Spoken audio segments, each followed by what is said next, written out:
Mela nsellem is-semija kollha ta' Radio 15 ta' Wissu għal dan l-aħħar programm mill-kampanja u l-madwar ħadħsib illi għandi nistieden lis-Sur Mario Salerno illi huwa ex-allim fl-Emcast li għamel karriera ta' 40 sena.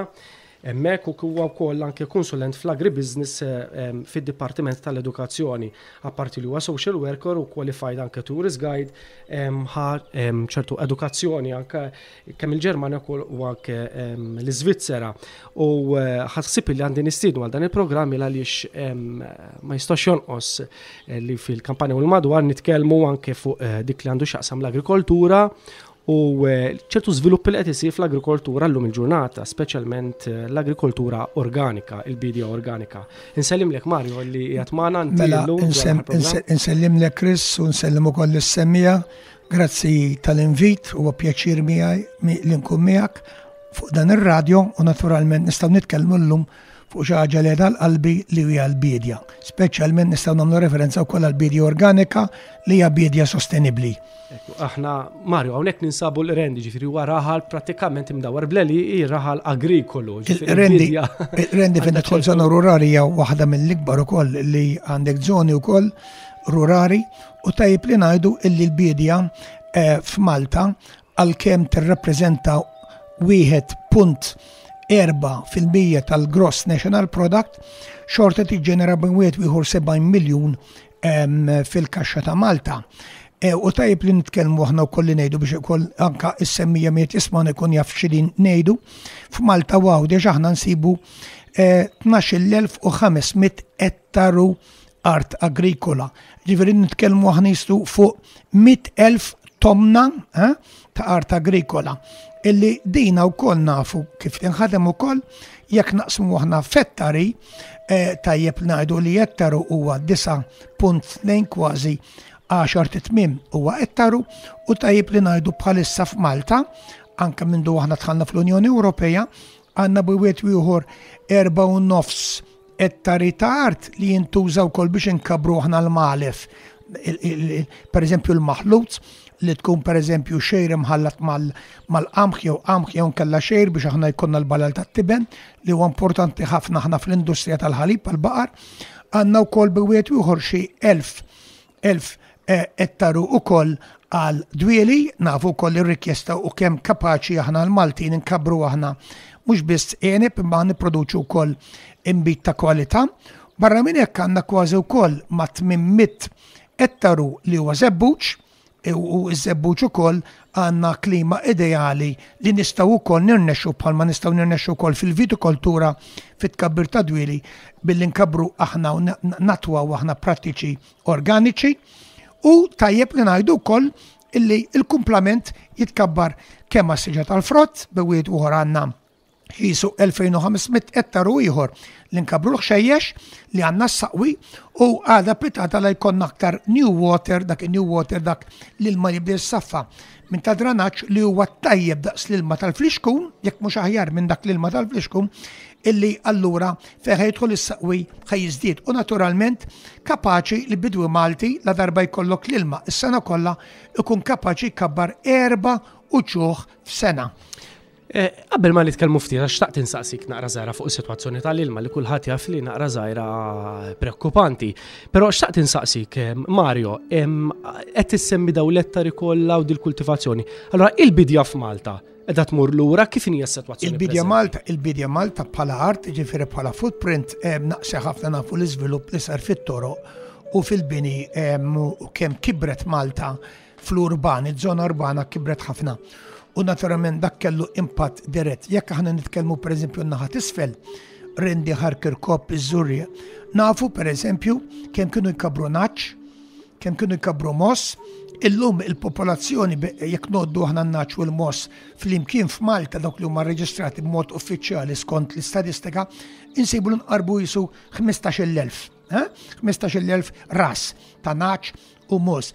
Għandna 9,000 pereżempju baqar li 6,000 minnhom jinħalbu. Ġifieri tajjeb li ngħidu aħna illi Dan ir-raba li għandna fl-airport, fl-aeroport aħna, fejn għandek il-mitjar u l-iżvilupp terzjari li ġaf miegħu illum għandna il-passenger terminal, dik l-art kollha kienet tinħadem fejn ħafna nies minn naħa isfel hawnhekk in-naħa tas-Sawt ta' Malta kienu jkabru l-malef, kienu jkabru malef biżejjed biex ikunu sostenibbli. Jiġifieri naraw illi fejn tidħol ukoll is-sostenibilità ta' malef u li kienu biċċet minnhom imbagħad kienu jkabru ma' pereżempju il-lentikja, kienu jkabru anka il-ġurbiena, kienu jkabru ma' l-ful, kienu jkabru ma' l-piżelli, is-silla u dal-affarijiet kollha. Dan kien importanti ħafna. Mhux biss għax ħaġa torbot l-oħra li kontalif inti pereżempju il-mos u n-naċ li kienu jagħmlu r-rikotta, kienu jagħmlu l-ġobon, kienu jagħmlu l-ġbejniet. U barra minn hekk kellek ċertu inti wkoll ikel marbut mal-istess ikel, pereżempju is-soppa tal-armla. Nafu aħna pereżempju l-kuskus kif nħaltuha aħna wkoll bil-ful u ħaltuha aħna mal-ġbejniet fi żmienu fl-istaġun. Kellek ukoll naturalment inti domanda kbira wkoll dak iż-żmien mill-armi. Ġifieri l-armi min kien jgħix ġifieri madwar il-barracks tas-soldati li kienu bejn Ħarkerkop u Ħalsafi fejn illum għandek pereżempju inti supermarket għandek inti wkoll inti sviluppi ieħor ġdid, nafu illi dak ir-raba kollu ntilef. Mela bħala art l-agrikoltura marret lura. Allura jdu morru għall-kwalità. Aħna ma nistgħux nikkompetu aħna bi-kwantità, però nistgħu nikkompetu fil-kwalità. Għalfejn? Għaliex hekk aħna pereżempju nużaw prattiċi organiċi u issa naqleb jiena kif wieħed ukoll jista' jmur minn bidja konvenzjonali fejn juża l-kimika u jaqleb għal bidja organika. Fatt il-qudiem fit-tieni part tal-programm kont se nsaqsik naqra fuq il-bidja importanti li inti morru kwalità pereżempju ħanajlek, ħantikom ftit eżempju. Tajjeb li ngħidu, ħanieħu jiena bħal-eżempju id-dilja. Id-dilja li tina aħna l-għeneb, illum per eżempju nafu aħna d-domanda kbira li reġa li hemm għal-ġellewża u għal-girgentina li huma varjetajiet indiġeni u dawna aħna meta jibdaw itellaw il-wera u jibda dak it-temp xlampu, ġifieri nitkellmu għall-April u jibda dak Mejju dak l-orjaħat isfel u dal-affarijiet u jibda jdellek l-ajru. Dan ikun ideali biex ikun hemm dak li ngħidulu melt qiegħi bl-Ingliż jgħidulu powdery mildew, imma aħna n-naħa tagħna ta' nisfel ngħidulu aħna bewl il-ħmir li jkun abjad. Daka flok nuża jien pereżempju taħlita ta' kubrit li hu blu mal-ġil li ngħidu l-bordolina nista' jiena meta l-umdità tola tkun għolja xi 65% u t-temperatura tkun inqas minn 20 nista' imbex jiena bis-sugu tal-ħurrieq. Iwa, tismaw sewa, il-ħurrieq. Il-ħurrieq dik li hija nettle, dik li hija urtica repens, il-ħurrieq jekk imistudja taħraqna, dik naqbdu. Namluha f'bar mill-ilma, mela jekk jiena kapaċi naqta' 5 kilo ħurrieq. Namela jien f'5 litri ilma għal kull kilo ħurrieq nuża litru ilma. Għax bħala weight huwa l-istess 1 kilo u litru huwa l-istess weight. Jekk niżnu aħna litru ilma jew litru ħalib, insibu b'wieħed uħra għandna kilo. Mela naqbdu jekk aħna ħanamlu 5 kilos ħurrieq u nagħmlu 5 litri ilma, nħalluha f'5 ijiem l-ilma jkun jinten. Jinten għalfejn? Għaliex fl-ilma billi l-ħurrieq huwa moni għandu ħafna nitrat għax huwa wkoll jiffjorixxi speċjalment ikollok demel tat-tiġix li huwa sinjur ħafna fin-nitrat. Alright? Allura dan jirħi bħalma jieħu l-proċess tal-kubrit dan bl-istess skop jifforma aċidu, ngħidulu waħda nitric acid. U dan nitric acid l-aċidu jaħraq letteralment iż-żerrija li hija l-spora tal-mofa. Mela l-istess bħalma jagħmel il-kupru blu li jeqret u jaħraq iż-żerrija tal-mofa l-istess mod jintuża l-kubrit dak l-isfar, dak li tirfajnek iġennek. Nistgħu nużaw aħna is-sugu tal-ħurrieq. Illum dinna nitalmu wkoll illi fil-bidja organika anka fil-bidja agroekoloġika, ġifieri ekoloġija, nużaw ħafna pjanti. Per eżempju, ħafna pjanti u ħafna xitel li aħna jgħidulhom aħna slavaġ, nagħti eżempju, it-tfief. L-Ingliża xejn daw. L-Ingliża, per eżempju, l-Ingliża minn għandu s-seġar, per eżempju, tal-larinċ issa l-bniedem jaqta l-larinċ u jizbor tajjeb li nejnu aħna speċjalment dis-sena li s-serjar tal-larinċ għamlu ħafna frott. Billi aħna intuhom aħna dawk in-nutrienti illi għandhom bżonn is-siġar li huwa l-ħadid u li huwa l-magnesium. Il-ħadid huwa ferrum u il-magnesium kif nistgħu ntulu aħna. Naqbdu l-Ingliża, kulħadd jaf x'inhi l-Ingliża. L-Ingliża dik li tagħmel fjura safra, alright, aw min jgħidlek isma' kemm imorra, jien meta kont żgħir, jaf kemm il-darba konna niklu konna morru niġru fil-kampanja, kienu kollok laċċ l-arsu. U tajdu isma' kemm arsa, għalhekk ngħidu l-arsu, imma ngħidu l wkoll il-ħaxix Angliża. Dik inħalluha ġo barmil bl-ilma.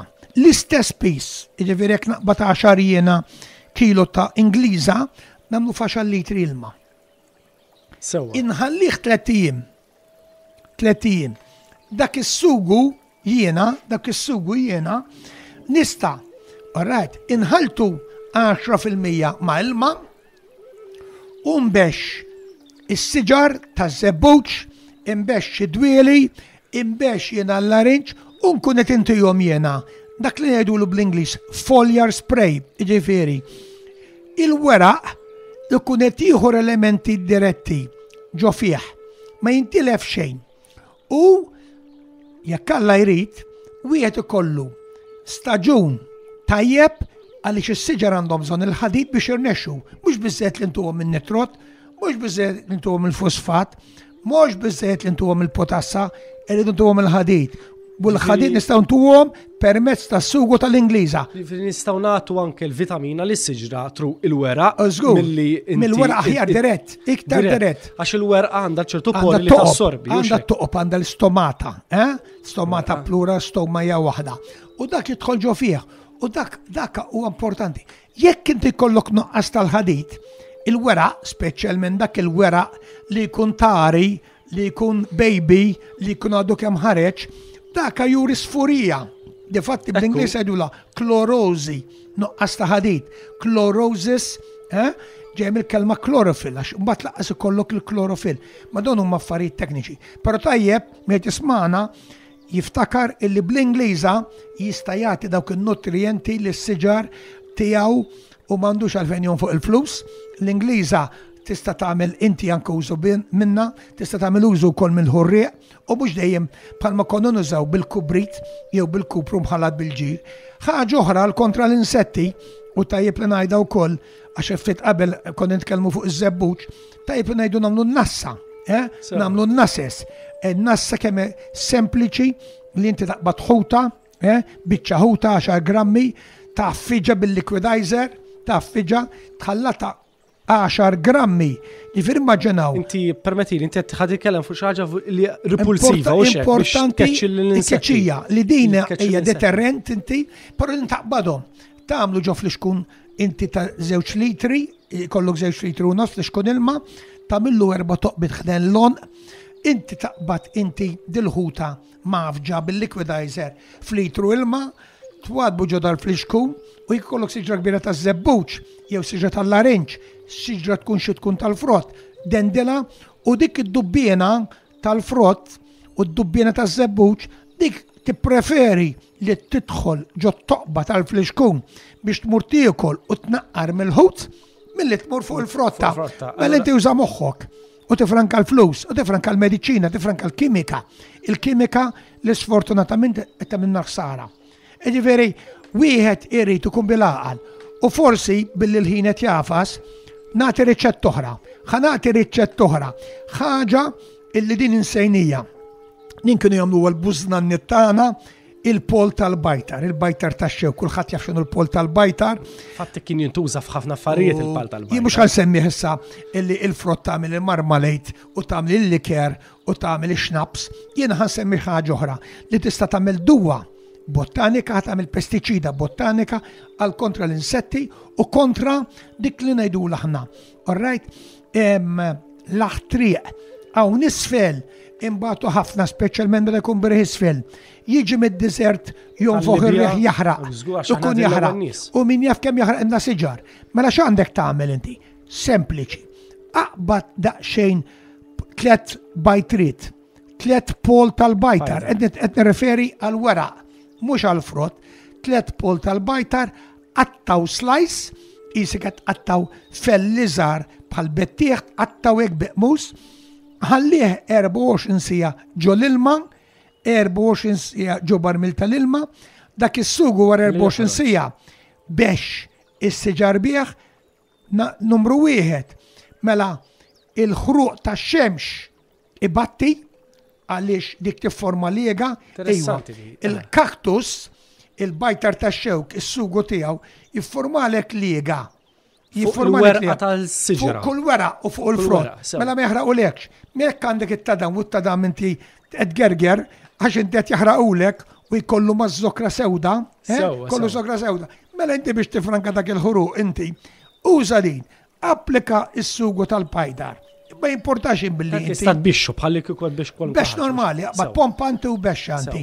Issa biex ma jkunx qawwi inti s-sugu u għalix inti kikollok fenna fien 3 ta' dam, kikollok inti 3 u 4 alright, jew mod inti siġar, maġġar, allura inti irrikollok bżon ħafna. Tista' tablu dal-jutit indi, b'10% billi inti tħallad dak is-sugu, alright, ma' 10 litri, ma' 100 litru ilma, u jkun inqas. U inti biex is-siġar, biex il-frott, biex kollox, minti tagħmel xejn ħażin, inti tipproteġi mela il-frott, il-wera, mill-ħruq tax-xemx, mill-lupa tax-xemx, mill-aħtriq. Number 2, l-insetti ma jedux pjaċir u mhux tal-lek l-insetti flok jiġu għandek imorru għand taħdejk għand tal-ġar. Mela fl-interess tiegħek li tkun Sammaritan tajjeb, li tagħmel daqsxejn karità, għati pariru koll il-taħdejk, alright, ħalli ma jmux taħdejk, għax bat is-seta wara l-kapaċi jiġu għandek, mela tittiġbet intħabel wieħed. Jiri, fil-bidju organika ħanajdu hekk li ħanitkellmu naqra issa fit-tieni parti ta' programm ukoll fuqha qabel amorru għal din il-pawża mużikali, inti mhix illi teqret imma illi kważi iktar tipprevenu u tkeċċi. U tissalvagwardja. Keċċi u tipprevjedi. Mela, Mario, ħaniqfu għal naqra żgħira pawża żgħira mużikali. Kif ħannirritornaw lura ħanitkellmu naqra żgħira fuq iktar affarijiet għax żgur illi hemm xi tajtu suġġett interessanti ħafna.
wara din il-pawza żgħira mużikali, erġajna lura fl-istudio u nfakkar dawk is-semiela għadhom inaqdu magħna qegħdin miegħi Chris Sebej il-programm mill-kampanja u l-madwar u għall-aħħar programm illum ħadsib li nistieden is-Sur Mario Salerno li qegħdin nitkellmu ftit fuq il-bidja organika.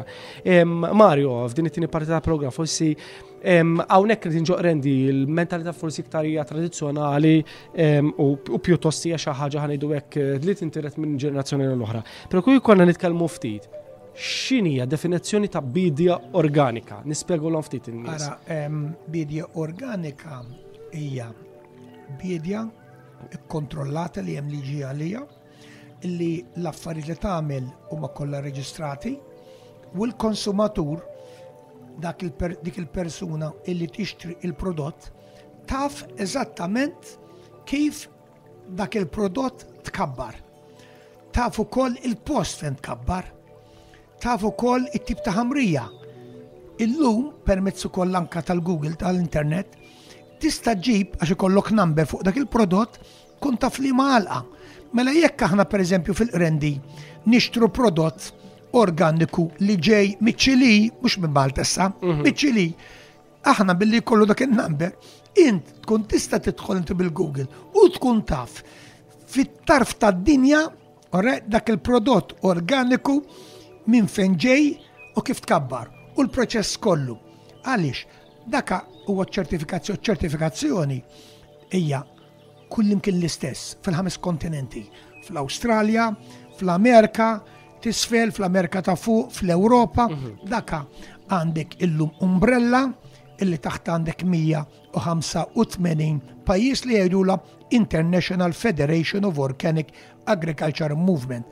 Aħna u Malta l-NGO, il-Non-Governmental Organization li hija il-Malta Organic Agricultural Movement, li hija NGO għaqda volontarja illi tippromovi l-bidja organika, din hija membru. Aħna qegħdin membri f'din il-federazzjoni u aħna apparti li nżommu kontatti bejnietna, dak li jsir f'Malta jsir fl-Ewropa, dak li jsir fl-Ewropa għandek standards ukoll pajjiżi oħrajn, fl-Asja, għandek iċ-Ċili, per eżempju, llum anke l-organic, llum għandek llum anke din nitkellmu fuq il-free trade inti mal-Amerika. Ġifieri l-istandards hemmhekk. Issa x'inhu ma l-istandards? L-istandards wieħed irid jagħmel ix-xogħol tiegħu eżatt. Mela jekk inti tittati inti 10 grammi bħala duwa, jekk inti għandek il-kubrit, ma tistax tagħti 12, tittati 10. U jekk inti ħadati 10, tnizzel tirrapporta li inti tajt 10 grammi.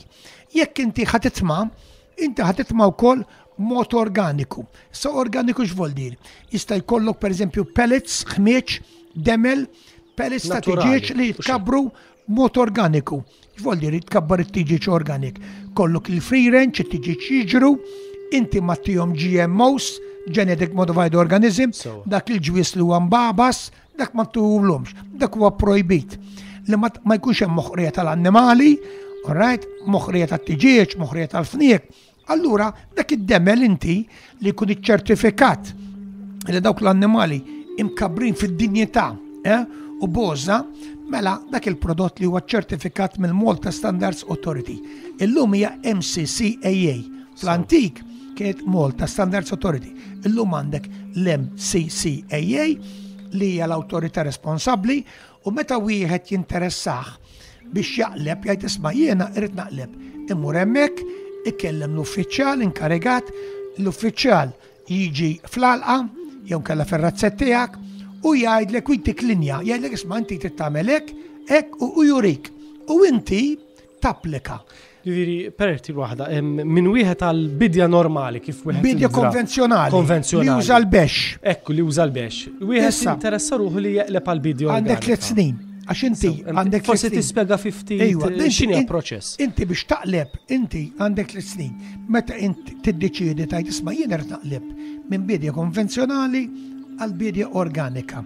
Għaliex jiena naf illi jekk inti ħajkollok prodott organiku ħadbijawk dejjem. Int m'għandek l-ebda diffikultà. Għax hemm domanda kbira għalih. Id-domanda tanti kbira u hemm prezz tajjeb.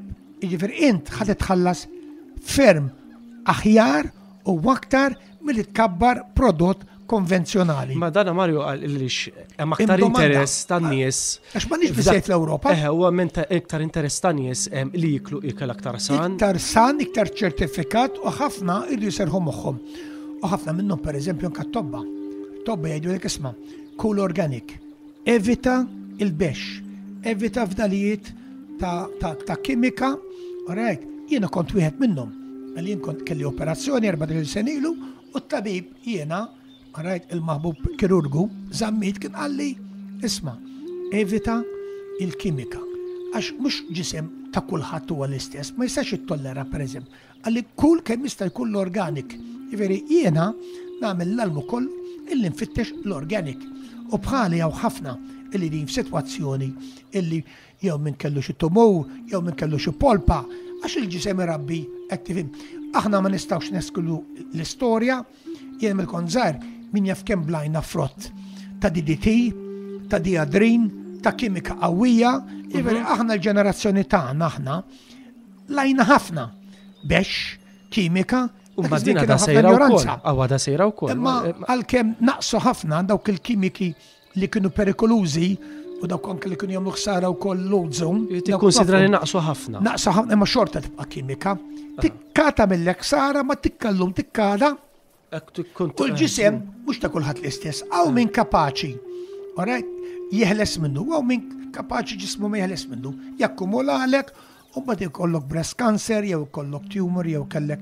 Ġifieri, imma danna fuq, dan huwa stattafat. Dan huma jafuh ġifieri u għandna problemi ġifieri llum seri fl-Ewropa fejn għandek pazjenti, għandek persentaċċoli ta' pazjenti għaliex l-ikel u l-ilma u l-arja, għax anke l-arja, għax inti mhux biss mbagħad tiffitta fl-ikel ma tittara wkoll jekk is-sigaretti jagħmlu lek ħażin, inti taf li s-sigaretti mhux jagħmlu lek tajjeb. Komplikazzjoni ta' ħafna. Ġifieri isma', ġifieri u għandek l-arja wkoll jekk inti għandek l-exhaust, jekk inti jivenna fi għandek xi ċumnija u dal-affarijiet ħsara. Però nikkonċentraw aħna x'wieħed għandu jagħmel. Wieħed li huwa interessat imur il-Blat tal-Bajda dejn fl-uffiċċju tal-MCCAA, hemmhekk isaqsi, alright, x'għandu wieħed jagħmel u jtuħ għax il-ħin tagħna ma jippermettix. Inti tagħmel applikazzjoni, jiġi u mbagħad jurik. Sadattant inti tkun tista' tapplika wkoll għal fondi. Inti għax inti għall-applikazzjoni tħallas biex tirreġistra tkun reġistrat. Inti għandek reġistrazzjoni, però mbagħad taħt il-politika agrarja, inti tkun tista' tieħu l-flus, fondi ta' dak iċ-ċertifikat li tkun inti applikajt għalek biex ikollok. Mela ġifieri bħala money wise, iċ-ċertifikat ġa tifdih mill-għajnuna tal-Unjoni Ewropea, però barra minn hekk. Allura inti semmejt li hemm proċess ta' madwar 3 snin. Il għaliex jieħu da l-proċess ta' madwar 3 snin u wara 3 snin wieħed imbagħad ikun jista' jiċċertifika ruħu li huwa totalment organiku? Għaliex il-ħamrija tkun trid tissaffa. Allura biex tissaffa l-ħamrija mill-kimika, bexxiet li jkunu akkumulaw. Mill-kimika, għax inti ikollok fdalijiet inti, wieħed irid jagħti wkoll iż-żmien barra minn hekk wieħed jibda ikabbar prodotti fuq rotazzjoni biex inti in-newba tkun saħħetha u titkattar in-newba l-fertilità u inti tevita l-mart, inti ma tistax fil-bidja organika li kollok wiċċ fuq wiċċ, l-istess wiċċ. Menti kollok uċuħ differenti fuq 4 snin, 5, hekk kienu jagħmlu mis-sirietna kienu jafu x'qed jagħmlu. Fatt il-newba kienu jipprattikaw ħafna. U kellek qabel il-gwerra il-ħamrija Maltija kienet safi u fil-fatt ħanajdlek jiena analizzajt ukoll il-ħamrija u naf illi jekk aħna nqablu l-ħamrija ta' Malta mal-ħamrija li għandhom it-Taljani, mal-ħamrija li għandhom il-Ġermaniżi, li għandhom il-pajjiżi l-oħrajn, alright, il-ħamrija ta' Malta kważi verġni. Għaliex? X'm'għandix industrija? M'għandix industrija. Imma anka jekk il-ħamrija ta' Malta intużat tant konstantament dal-bexxit kollha. Però huma tant kellhom huma fabbriki, tant kellhom huma kimika, tant kellhom kimiċi tossiċi huma, illi l-ħamrija waqgħet anke fuq ir-raba, u allura il-ħamrija tagħhom issib metalli tqal. Ħaġa vera interessanti, ma meta l-art ta' barra hija tant milu kilometri l-bot, right, u Malta hija daqshekk żgħir, ġifieri il-pollution tal-Marsa tinħass. Le ma aħna ħanajdlek, aħna għandna vantaġġ. 9 xhur fis-sena għandna il-punent u l-majistral. Mela inti speċjalment aħna jekk kien hemm il-Marsa kienet taffettwana aħna ċumnija meta kien ikun bil-vant. Ma kienx taffettwana aħna bil-9 xhur fis-sena. Difatti 9 xhur fis-sena ir-riħ kien iwaddab il-baħar. Ġifieri dak kien l-ikbar vantaġġ. U l-rendi u hawnhekk li nħawit hawnhekk huwa iktar aħjar. Inkelli r-raba tiegħi ħdejn it-tempju ta' ħaġar l-istess. Ġifieri il-bontà kemm hu prodott bnin kont nagħmel jiena inkabbar jiena wkoll fuq in-newba billi kont nissalvargwardja wkoll in-newba billi nkobbar jien u ċuħ differenti qatt ma kont nkabbar l-istess u tajjeb ukoll jekk ikollok għalqa kbira tkabbar fil-lierek dejn xulxin inti tuża t-tewm iddawru periferija bil-ħwawar ħalli l-ħwawar idejqu dawk l-insetti li għamlu ħsara, il-ħwawar hija kalamita għal helikopter, għal nanna kola, għal dawk l-insetti li huma benefiċjali. U semmi ħafna. U dik hija l-bidja organika. Il-ħwawar huma importanti. Għandek il-temm u l-basal, għandek il-ħaba li jdejjaq ċertu insetti li huma il-buman aħar. Jiġifieri inti tittaraf li tapplika man-natura, inti tmur man-natura, il-bidja organika tmur man-natura, ma tmurx kontra n-natura, u tajb forsi ngħid xi ħaġa hawnhekk. Anke għal dawk li jkabru patata hawnhekk. Tajb li ngħidu illi biex wieħed jirnexxi jkollu suċċess saw u rendi naf li t-eksporta u ssir il-festa wkoll. Alright, issir il-festa hawnhekk rendi jagħmlu ċelebrazzjoni kunsill ħassaf iż-żurrieqa hawnhekk inkabru ħafna patata hawnhekk. Il-patata qabel ma tinżera għal l-esportazzjoni xi 20 jum qabel trid inti issaħħan il-ħamrija billi inti twaddab il-fosfat. Il-fosfat jekk inti bidja organika ħatuża inti li huwa iċ-ċertifikat fosfat organiku. Jekk inti tuża fosfat li huwa irħas jew konvenzjonali tista' tuża wkoll fosfat ieħor. Kemm tista' tuża issa? It-tomna f'sena ma tistax taqbes 17 kilo mill-element inti. Mela inti titqgħod attent. Mela l-ewwel biex issaħħan ħamrejt titwadda bil-fosfat. Meta timbet il-patata xi 20 ġurnata 25 jum wara, imma fit-temp xitwi u fit-temp kiesaħ qed tifhimni jiddependu wkoll l-art tkunx kiesħa, tkunx bajjat, tkunx tafli, alright. Dan naturalment inti meta ħadd inbitlek inti ħadd toħroġlok 3 weraq. Issa bejn 3 weraq u 5 weraq inti titmaħħa bin-nitrot, bin-nitrate, illi inti n-nitrate, in-nitrat jekk ħadd organic. Tajjeb, jekk ħadd konvenzjonali, tajjeb ukoll m'għandekx taqbes 17 kilo. Issa, il-patata bħala xitla tkabballek 3 weraq, mbagħad 5 weraq, u mbagħad tkabballek 7 weraq. X'int tkabballek is-7 weraq? It-tiex nitrat, tija biss nitrot. Inti meta jkollok it-tielet werqa u l-5 werqa. Meta jkollok is-7 werqa tija l-potassa. U l-potassa, meta tieħu l-potassa l-alqa bil-patata, hi l-pjanta tgħidilha int trid bit. Int ma tistax tkompli tkabbar il-faxxina, imma inti trid bit biex inti tkabbar il-frott dik hi li tbit li inti toħroġ iż-żibeġ u il-potassa tikkondizzjona il-pjanta. Sattant il-pjanta tikbillek minn 7 sa 9 u meta jkollha 9 wera toħroġ ħafna varjetà joħorġulek il-fjuri. U ġieli formalik isa ta' dama. Ġifieri dan huwa inti l-aħjar mezz kif wieħed ikun preċiż. Si jekk int organiku u si jekk int konvenzjonali trid tkun preċiż għalfejn qed ngħidu hekk. Għaliex fl-aħħar mill-aħħar kollox jiswa l-flus. Kollox jiswa l-flus. Jekk int ħatuża pellets, ħatuża inti mela nutrienti organiċi li huma ċertifikati organiċi ħejswewlek xi ħaġa iktar minn dak li huwa konvenzjonali. Imma l-pjanta tieħu sija organic u sija inorganic ma tagħmilx differenza fl-aħħar mill-aħħar irid ikun mineralizzat, iddub fil-ħamrija u l-pjanta li ma tagħmilx differenza. Sa tinsaqsik ħaġa li anke meta nkun qed nitkellmu hekk ħafna jsemmuha Malta żgħira jekk inti tapplika ħanejdu hekk sistemi organiċi taħdejk jista' jkun jitfa' kemm għal aħlaq bex fil-ħamrija jtirri. Però taħdejk peress li aħna taħdejk twieġeb din il-ħaġa. Ibqa' ċert li taħdejk ma jridx iwaddab il-flus, ma jridx il-flus. U ħanajlek, u waħda mill-prattiċi tajbin illum bħala good agriculture practices, mhux ħajmur bex fir-rieħ, u llum għandek muturi bex, forsi darboħra nitkellmu wkoll kif wieħed għandu ħares lilu nnifsu, il-health and safety, ħafna huma traskurati mhux biss fil-pompa, illi ħafna jien naf ħafna nies illi ikollhom fuq wara jillikjalhom il-kimika u tinżilhom fil-patata u jibdew ħokku u remina jqogħdhom il-ħakk dik tkun l-effett tal-kimika jinsolħu, jiġifieri u jagħmlu ħafna ħsara wkoll irritazzjoni l-ġilda. Il-kimika ma tagħmilx tajjeb. Għaliex?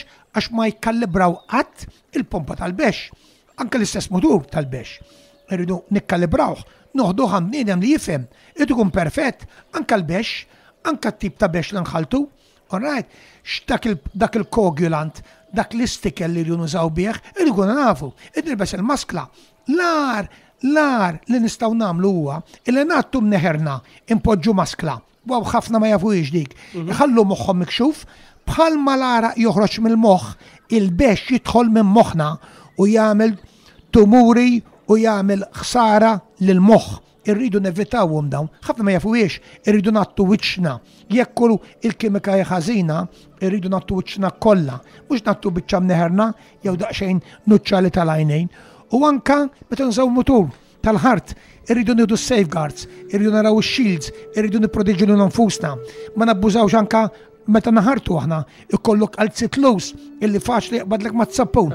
Irridu nuħsieb anke għandek traktor, inti tmur tafa xint ma s-sessin jiġru accidents, korrumenti, imutu, sfortunatament.